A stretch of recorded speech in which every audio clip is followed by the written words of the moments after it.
Alright, hello guys, and welcome to another video. I'm sorry if I'm a little bit too close to the microphone.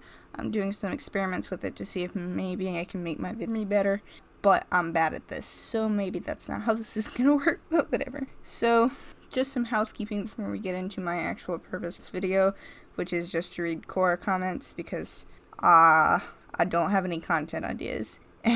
and that's the best I got. But anyways, so just some upkeep. Last week I did not actually upload a video. I just did a live stream, and that was for my drawing prompts because I did not feel like recording and editing for 4 hours, and that sounded like an awful plan. So instead I did a live stream, and that was that. So I think that the new plan for the drawing prompts is every first Sunday of the month we'll have a live stream instead. It'll be up on YouTube. I still haven't figured Twitch out, and I haven't sat down to actually try to figure Twitch out, so whatever. But we'll live stream for that one instead of me recording it, so you'll see it in real time, and we'll have a chat and listen to tunes. It'll be all good. We can have some tea. It'll be great. But that's my new plan. Anyways, so on to today's video. So apparently a few months ago I came across this comment on Quora, and it was just some question about should I force my child to hug all our family or whatever the hell.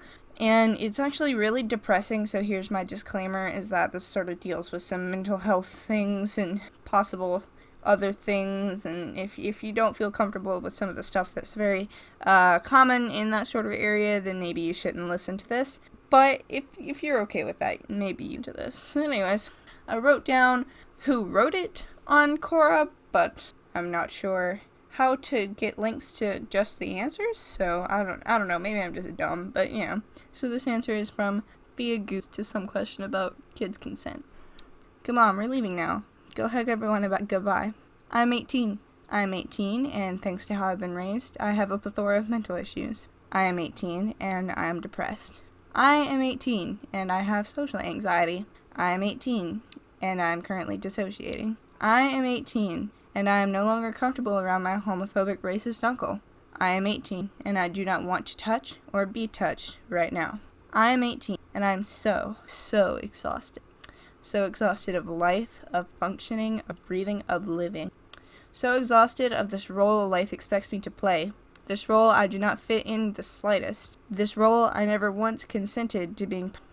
And yet, hug everyone goodbye, my mother says to me, just as she has for the past 18 years of my life. Hug everyone goodbye, she expects, just as has been expected of me for the past 18 years of my life. Hug everyone goodbye, she says, like a broken record. Like the broken record that is my thoughts, disjointedly whirling around in my head and getting stuck in my throat and clouding my eyes and clogging up my ears until I want to scream. Hug everyone goodbye, my mother says to me, and I know that she means me no harm. She does not realize what she is saying or what she is setting me up for.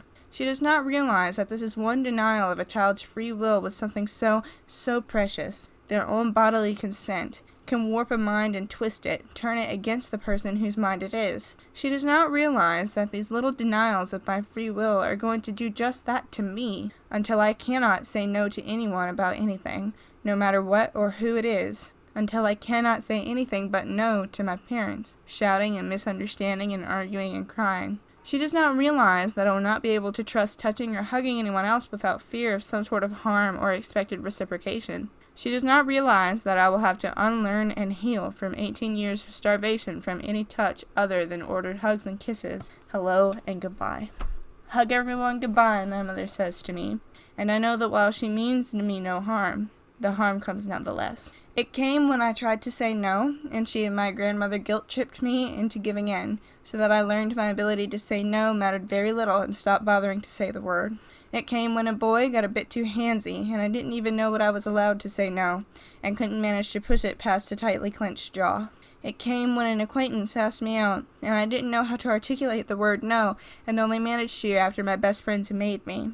It comes when my best friends are touchy-feely huggers and hand-holders, and I don't know how to say no and don't want to say no anymore, but I no longer remember consensual touch quite or how to say yes anymore, so I'm left awkwardly hanging back.